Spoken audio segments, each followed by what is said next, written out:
Welcome, everybody, to the Healing Place podcast. I am your host, Teri Wellbrock. Excited to have with me today Rachel Grant. So welcome, Rachel. Hey, Teri. Thank you so much for having me. Absolutely excited to have you. I just told you before we started recording that I was stalking your Facebook page and all the awesome stuff that you're doing. So Thank you. You are a coach. I mean, it's Rachel Grant Coaching is your website, and I'll have that link on the YouTube video as well. But you have a program called, hold on, I wrote it down, Beyond Surviving. Mm-hmm. Yes. That's right. Okay. So talk to us about what you've been up to. Well, thanks, Teri. So just so everyone can get to know me a little bit, I work with survivors of childhood sexual abuse who are really at that place in their journey where they are sick and tired of feeling broken and unfixable and burdened, by everything that has happened in the past. And I, through the Beyond Surviving program, help them break free from all of that pain resulting from trauma and really move on with their lives. And so I can share a little bit about my journey. I'm sure I will as we go along today. But, I've been at this for 12 years now and, doing this beautiful work with men and women. I love that I get to work virtually with folks. So I have clients all over the country and all over the world. And this has really just kind of grown into something that I don't even think I really understood what it was going to be when I started, as life does sometimes. But I'm really proud of what I've created and the work that I get to do every day. Well, congratulations. And again, I just, kudos to you for, one, offering a hand to hold for others.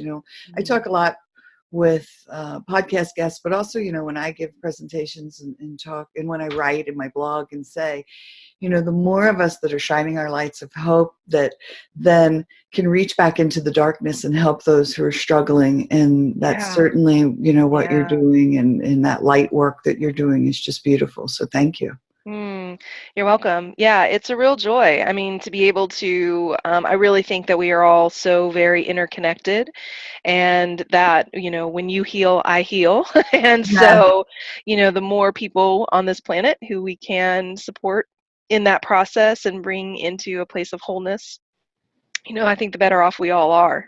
Yes, and it's just such an honoring of stories. When I started finally in my 40s, started putting my story out there. I put it out on Facebook. To a very welcoming and supportive friends and family audience, but there were quite a few that were just like, oh, like what? One, how can you be such a happy, smiling person? And, you radiate joy, Teri, and you've been through this, but that's part of that healing, is that you can live a life of joy and you can live a life of peace if you're willing to go back and do the healing work. And I'm sure you found that as well. Yeah, for sure. My experience of sexual abuse began when I was 10 years old with my grandfather. And like so many survivors of abuse, my immediate reaction and response to what was happening was confusion and fear and trying to make sense of this thing that was happening to me. And because I'm a child and I have no point of reference, the things that I'm, coming up with as explanations are, not so great. They're in the realm of, because I'm bad or because I did something to deserve this and I'm worthless or unlovable. And, when my parents discovered what was happening, they were really great about getting my grandfather out of the house. And they attempted to get me into therapy, but I, at that stage, was like, I'm not talking about this stuff. Are you crazy? I don't want to go anywhere near it. Right. And I just really spent, the next, I don't know, probably 10 years, with my head in the sand, attempting to try to pretend, that everything was okay and I was fine. But eventually that trauma caught up with me. And I really had to just face the fact that this experience was impacting the way I felt. It was impacting my relationships, what I saw as possible for my future. And so that's, really the beginning of my healing journey, was just accepting and acknowledging that I needed to do some of that work. Yeah. And that's what you said just really struck a chord with me about how your trauma caught up with you, because how Mm, many times, people had said to me, it's in the past, just let it go. My mother being one of them. mm, Oh, yeah. just learn to forgive, Teri, and let it go. And it's like, no, that's not the way the brain works. Now that we're discovering, the impact of trauma on not just our physical bodies, but on a psychological and, a cellular level, Mhm, mhm. it's just so, yeah, powerful. And we can't just, like you said, put our head in the sand and pretend like it didn't happen and, just forgive it away. Yeah, right. I mean, I really, really believe that it is possible to let go of the past and to move on with our lives, but it doesn't happen just by saying, I'm going to let it go. Right. There's a process, right? Yes. There are steps that we, can have to go through in order to reach that place.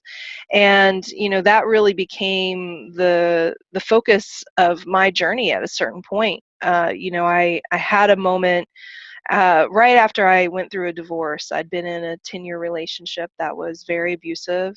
Mm. And coming out of that was, kind of one of those, wake up and get your shit together moments, Yes. because I just noticed that I was stuck in these cycles and in these patterns. And even though I was in therapy and I had done some reading and I had, kind of some understanding about why I struggled in some of the ways I did, I felt really frustrated that so many of the resources that I was accessing didn't seem to really have a next step.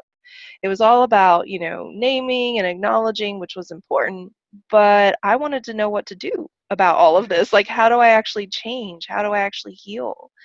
And so, in that moment of just really deciding that I was sick of just surviving my life and I really wanted to live it, that launched me onto this whole path of, studying and research and doing my master's in counseling psychology, really digging into neuroscience. And that's, I think, one of the things that made the biggest difference for me when I really began to understand the way that trauma impacts the brain and the nervous system Right. and what that tells us about how we can actually heal. And I began to thinking of trauma as this injury to the brain and to the nervous system. And therefore, we can have antidotes, if you will, ways to salve and heal that injury. And that's really, I started out just trying to get my own self together and trying different things, but eventually that evolved into, a curriculum and a step-by-step process that I share, with my clients over and over again. Yeah. Brain plasticity stuff. I'm fascinated by it. I love it. Yeah, it's so good. Yeah, good Yeah. stuff. And I went back, my degree is in psychology as well, because I was fascinated by, you know, how my mom had been through some trauma so similar to mine, and hers was all about, just faith in God and praying it away kind of thing. And I Mhm. was just like, oh, I'm having these horrific panic attacks. And, I was struggling so bad with the panic attacks. And so, yeah, but then once brain plasticity came across, my radar, I was like, I don't have to be like broken forever. That's right. Yeah. Yeah. So that's awesome. Yeah. Yeah, I sometimes tell my clients who are feeling very, very broken, like, well, just imagine it like if you fell and broke your arm. Would you just say, oh, well, okay, I guess I have to live the rest of my life with a broken arm? Like, Right. you wouldn't do that, right? Right. But somehow in this field of like mental health and psychology, there's this, I think a myth, honestly, that I'm constantly, bumping up against and trying to resolve and evolve for people, that this is, a lifelong sentence and it's just the way it is and it has to be this way. And we would never say that with an injury to like a bone. So why would that be the case when it comes to an injury to the brain? And, now I guess, I was probably in my mid 20s ish when I started this journey, and now I'm in my 40s. And, so more than, a couple of decades later, life is very different. I'm surprised in some ways about like how boring my life is. It's like, all of those ups and downs and the crazy chaos and the big mood swings and, feeling constantly on edge, none of that exists these days. Right. You know, Yeah. and see that and, transfer to my clients as well. And they go on to do things that they never, thought they could do. I have one client who's having a baby like right soon in a couple of days, and she never thought she would be able to start a family. People have started businesses, and to me, Teri, this is one of the biggest reasons why healing from trauma is so critical, because yes, it's important for our individual health and wellness, and that super matters. But what I find so fascinating is the trickle down effects of having been healed, right? And having resolved that past trauma. People go on to do really amazing things, and they pass that on to the next generation, their children, and go out and create programs and organizations and businesses, and that really have a big effect on, on the world ultimately. Right. And that's so cool. You should say that, because I just posted a quote on Facebook, I don't know, in the last 2 days. Today's my daughter's 13th birthday. And so, woo, teenager, yay! put out the big post with all the baby pictures. Yeah. So it was something along the lines of, the best gift we can give our daughters, as women, is as we empower ourselves, as we grow, in our healing, that we give them that gift of knowing that they can be powerful, knowing that they can be empowered. And so you're so dead on with that. Is what a trickle down, a beautiful effect that is to, to children, to watch someone, that they love go through the healing and be courageous and face it, and, maybe trip and fall or fall For backwards sure. a little bit, but to get back up and do it again. Yeah. Really cool. For sure. I love that. Yeah. Yeah. Empowerment is such an important part of this journey. I think one of the things that immediately happens for men and women who experience trauma is that our choice is taken away. We don't have choice in the midst of abuse and trauma. There's somebody else's imposing their choice upon us. And I think for many survivors of abuse, myself included, that really lands us in this place of feeling very disempowered, and like we don't have any say about our life, and things are just happening to us, and we've got to just take whatever comes our way and deal with it. And so, one of the things that has made a big difference for me personally, and that I love to pass on to my clients, is really, how do we come back into a place of choice? How do we put our hands back on the steering wheel of our life, of our brain, of our body? That's a major theme in the work that I do, because reclaiming that choice is how we access that power and capacity and authorship of our lives. Yes, and I love the visual of grabbing a hold of the steering wheel. My Mhm. biggest, and I only say that because, Yeah. like, my biggest fear, I went through 4 years of EMDR because I had so Mm. much trauma to work through, but it was really life altering for me. But we never could tap into why I have this horrific fear of driving on highways. Like, Mm. we kept trying to come back to it, went through all the traumas anyway. So I still have, and so when you said grab the steering wheel, that's so, like, my goal is to figure that Right. out and tap Right. into that. Yeah. Yeah. Yeah. It is. It's interesting. I think it's so, the human mind and the associations, how we build associations, how belief systems, get created, how fears and triggers, get kind of settled into the system. It's so fascinating. Oh yeah. Because there's some things that it's very, very clear and obvious where it comes from and why it's there. And then there can be other things, like you're describing, where it's just hard to kind of locate what's Right. going on. And, we just continue to learn and to grow. I often tell my folks that it's not really about life keeps happening. In other words, we're never going to reach a point where life just stops happening. We're going to have things in our lives that are difficult or hard. But there is an opportunity to feel some distance between those past experiences, so that you're really living more and more in the present and navigating and responding to the current things that are right in front of you at this Yeah. time. Very, very much so. That living in the now, being in the present, that mindfulness kind of stuff, but also being armed with. And I think that's one of the most beautiful gifts I've gotten from the healing process, and so many people Mm. say that they have, is being armed with the tools necessary, that when something does happen that may even border upon traumatic, a death of a family member or something, Mhm. it's no longer so overwhelming. Yeah. Um, Yeah. because I have the tools, and those who've been through healing have the tools, and you're offering the tools Mhm. to help people get through. So how do people, get in touch with you or find out more about what it is that you do?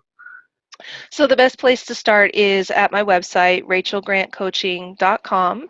And something that I always recommend people do is to scroll down to the bottom and get my 3 stages of recovery checklist. Something that I've really noticed and given a lot of thought to over these years of working in this field is, what are the steps and what is the process and what are those stages? So I lay it out in a very linear way just because it's easier for people to kind of wrap their head around. It's not necessarily that you do like 1, 2, 3. You might kind of circle around through them, or you might have one area where you're further along than another area. But one thing that has been really helpful is for people to begin to identify where they are in this journey. And importantly, therefore, what are the goals of recovery for that stage and what kinds of support to get. So when you're, through that survivor stage, you're kind of in the survivor stage where you've, come into a place of acknowledgement, you're able to talk about your experiences of trauma, you've gotten a little bit of understanding as to why and how this experience has impacted you, but you start to really notice that's not enough. You're kind of sick and tired of talking about it and you're ready to do something about it. That's really where my work comes into play. And so this checklist will help you kind of figure out and sort out where you are, and certainly check out the resources. You're welcome to apply for a consultation, and I can, see how I can be of a support to anybody who's listening. Would be glad to connect. Yeah, I thought I saw on there you like offer like a free initial, just kind of a consultation meeting, Yeah. see if you're a good fit with one another, right? Yeah, that's right. So the Discover Your Genuine Self consultation, you can click and fill out the application and Okay. share with me a little bit about kind of where you're at in your journey. And then that will help me determine what our best next step is to connect and make sure you get the resources that you need. And you can also check out the resources page on the website. There's all sorts of things. I do a monthly virtual support group that is donation based, and nobody is turned away for lack of funds. So that's a great place to kind of Oh, land very each cool. month Yeah. and connect into community and get support and resources. We explore a theme each month that's important to the healing process. Next month we're doing authority issues. I definitely have had some of those in my day, right? So I love that community and that space, and there are master classes and the podcast and the blog, and so I really encourage people to just come, check out the website, bounce around, and of course reach out and get in touch with me if you have any questions or are curious about the program. Wonderful. Well, thank you. Are there any myths or facts that you want to clarify for listeners, either about, trauma itself, about the healing process? Mhm. Yeah, I think for me, one of the things that I was literally told by a therapist one day when I was just in a very sad state, I was feeling extremely frustrated about my life and looking at the world around me and feeling like everybody else had it together and I did not. And I could feel this longing to just be normal. I just wanted to feel Yeah, normal. right. And, I actually don't have any hangups about that word. I think that we all have our understanding of what that means for us. And I was talking to my therapist and just said, like, when is this going to end? Am I ever going to feel normal? And this particular therapist looked at me and said, no. Oh, I mean, just like that, Terry. No. what a way to take the wind out of that hope sail. I was like, thank you, you're fired. Right. No kidding. And we're done. And we're done. And, so for me, I really want people to know and understand that this is not a life sentence. No. Your life is not meant to be, how do I say it, Terry? It's not meant to be consumed Yeah. by healing and recovery. Growing and learning and transforming, that can be a lifelong journey. That's so much fun to like discover new Oh, things and new insights, but trying to, like, in this process of recovery where you feel like there's just something broken and out of whack, that doesn't have to take your life to resolve. And for me, I really want people to hear that and to get that, and just to know that there are resources available that will help you continue to step forward in this path, because your life is more than the trauma you experienced.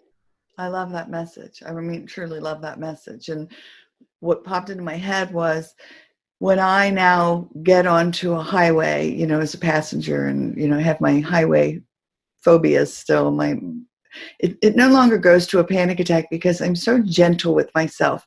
And I Yeah. think that's part of it. I know it's there. I know I'm still trying to find, the trigger.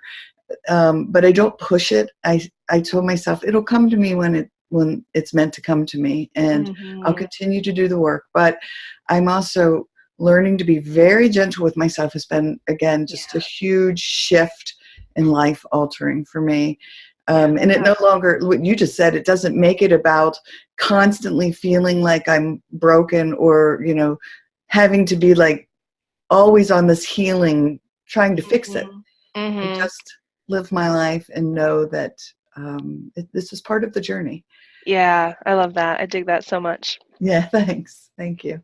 So shoot, my brain just went, I loved your word dig. That was just so cool. I was like, oh my God, that was so awesome. So now I'm going to throw at you my favorite question that I love to ask guests. Okay, I'm ready. All right. If you could meet anyone, dead or alive, to help you with your continued journey, who would it be? Interesting. Robin Williams is the first person that comes to mind.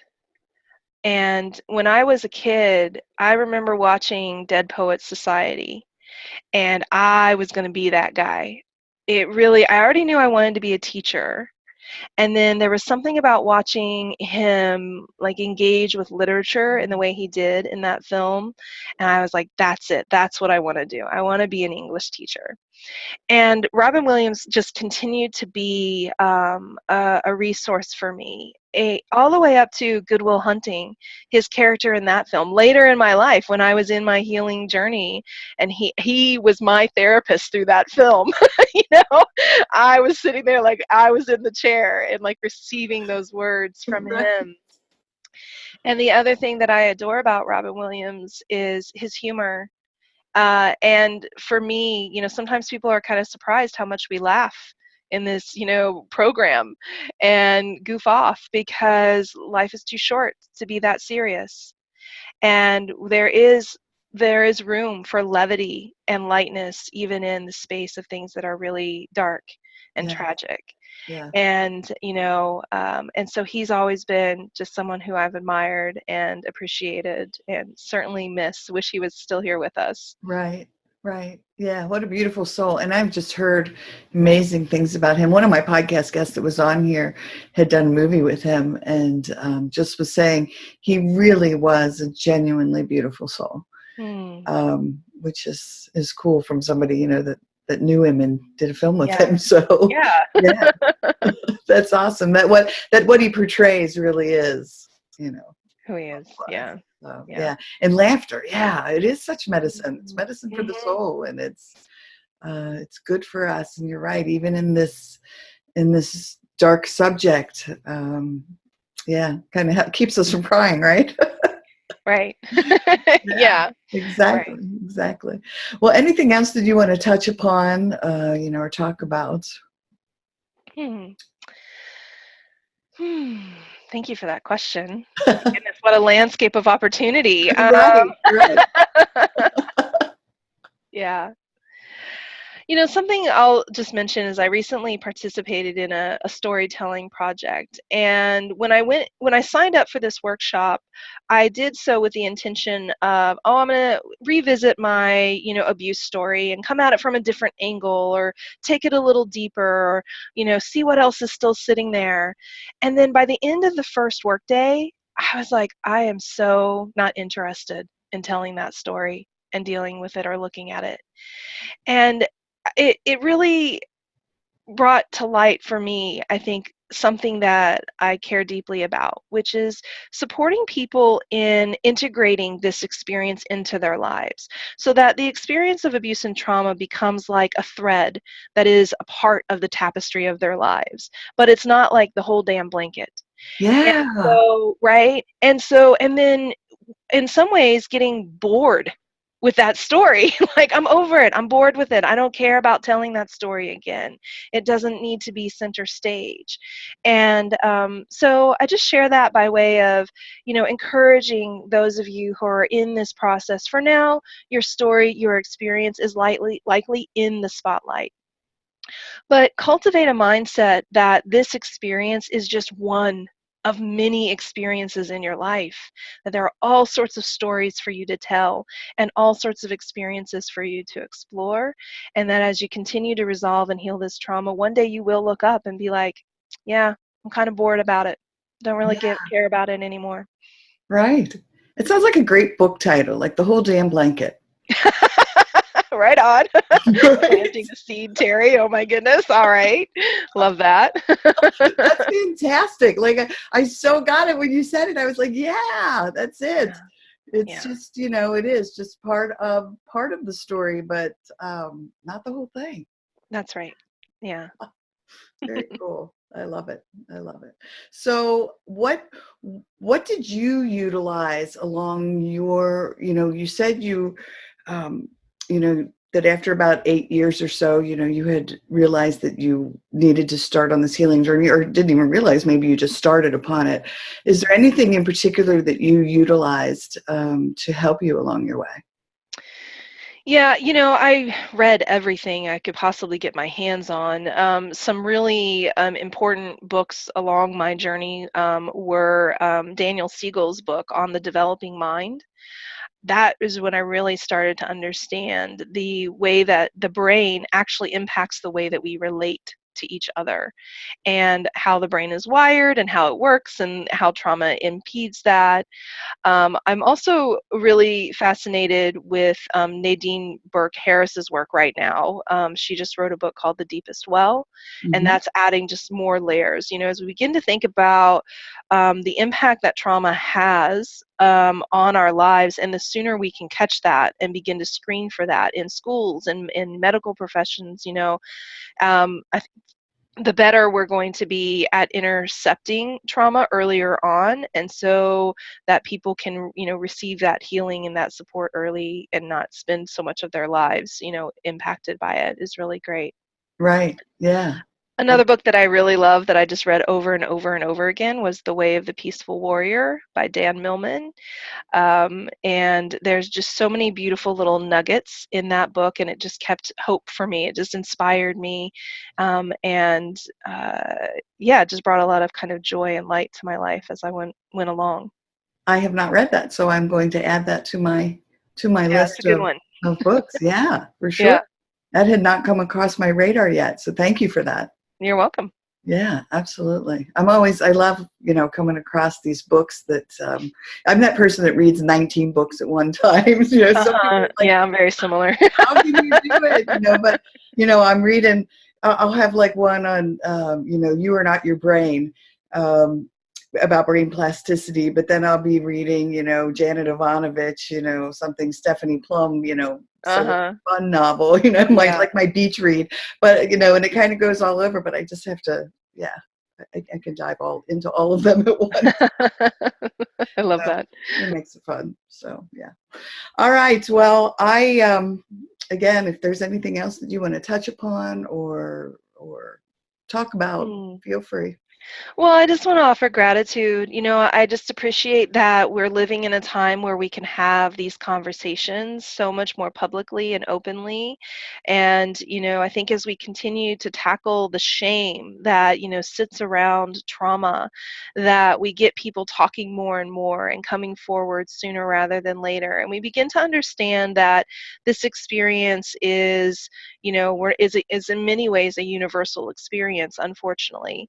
Yeah. And hopefully those numbers will change as we continue to educate our children and other people, and we continue to heal this earth, this planet, and humanity. But in the meantime, if we can continue to dialogue and bring hope and inspiration to those who are in the process of healing, I love that. So stay encouraged. I know I've been there, those dark days where you're like, I don't know about this. I don't know if things are ever going to get any better. But I just want to offer a word of encouragement to anyone out there today who's dealing with this pain and this trauma, that it does get better. Keep working at it. Keep taking your next smallest step Yeah. towards healing, and keep reaching out for support, because we certainly cannot learn or heal in isolation. Right. And we certainly cannot, to add to that, learn enough, because again, filling that toolbox with coping skills, and I've talked about this in the past, but there are times when something that I've learned I can utilize if, I feel some anxiety being triggered, and then another time that won't work, but I can Yeah, turn to something else, that's right. um, and Yeah. that will work. That's a great point. I mean, that one of the things that we do in the Beyond Surviving program is build the Beyond Surviving toolkit for that exact reason. Sometimes we're in a certain mood or we're in a certain space, and whatever tool, it just lands and it clicks in. And then for whatever reason, in another moment, it doesn't. So we need to have something else that we can reach for. Absolutely. And in all of those moments, finding that space of compassion, for ourselves. Yes. Because, we're imperfect humans. We're so layered. We're so dynamic. There's a lot going on. And so if we can be kind and gentle with ourselves in the same way that we are with other people, I think that goes a long way towards healing. Yes. And I tell everyone my two biggest life altering, like really had an impact on me, things that my therapist said, in those 4 years of EMDR, of all the things that stuck, Hmm. one was be gentle with yourself, and learning to be gentle with myself, which you just stated. And then the other one was just notice. Mm, Just notice. So when things would start to arise and something was triggered and I could feel the sensations coming or the thoughts, and just notice, don't judge it. And I learned that in some meditations as well that I was doing, and they would say, nice. just Yeah. notice, just bring yourself back to center, and that those two things were very powerful along my Mm. healing journey. So Hmm. Yeah, that's beautiful. I think one of the things that happens with trauma is that we end up not in the present. We're constantly in the past, right? Or the future. for the We're future, like living on these, what what's going to if? happen and what did happen. Yeah. Yeah, And we're not really able to take in what's happening. And right. so the more we can cultivate that and find that space of groundedness, I talk about that as healthy nervous system regulation, then yeah, we can be more present in our lives. And a lot of those fears and triggers and things that are so able to interfere and interrupt the course of a day start to fall away when we are, first of all, aware, gentle, and then, accessing our choice in any given moment about where we're going to put our attention.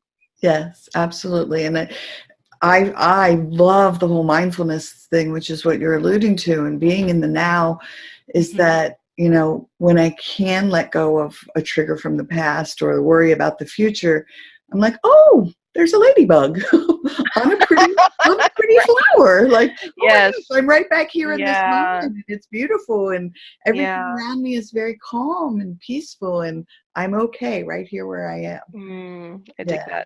Yeah, that's fun, Terry.